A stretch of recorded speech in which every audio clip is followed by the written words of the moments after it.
Depuis quand existent les soldes? On connaît tous cette fameuse période de l'année qu'on attend après des mois de labeur pour enfin dépenser dans des petits plaisirs vestimentaires, le jour des soldes. Un grand rituel qui se répète chaque année depuis déjà 2 siècles. Une foule d'individus prenant d'assaut les grilles d'un magasin tel des zombies dans Dying Light dès son ouverture, de crainte de se faire devancer une fois arrivés devant l'article rêvé. Symbole ultime de la société de consommation, les soldes naissent avec la grande distribution au 19e siècle. Le précurseur de ce commerce n'a rien d'un Louis Vuitton ou d'un Christian Dior. C'est un commerçant inconnu au bataillon, nommé Simon Manoury qui, dans son magasin, le Petit Saint-Thomas, rue du Bac, à Paris, a mis en place les premiers prix cassés. Sans lui, plusieurs millions de shopping addicts seraient désœuvrés à chaque fin de saison. En 1830, Manoury crée des ventes à distance, un système de prix fixe étiqueté.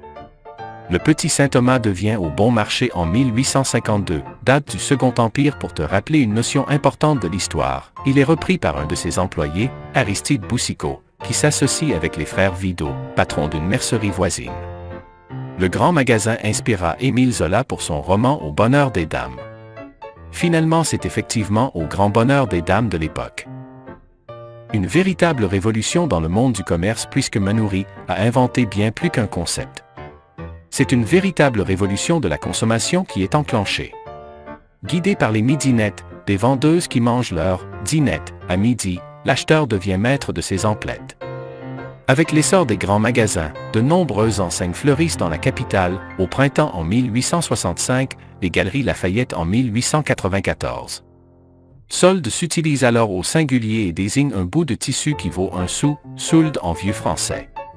C'est avec les premières lois encadrant ce système de fixation de prix que les soldes s'expriment au pluriel.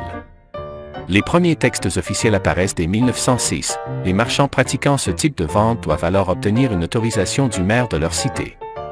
Ils ont aussi l'obligation de tenir des comptes précis sur leurs inventaires. En 1962, 1989, 2008 puis 2014, la législation a amélioré ce texte novateur et forme enfin les soldes que nous connaissons de nos jours.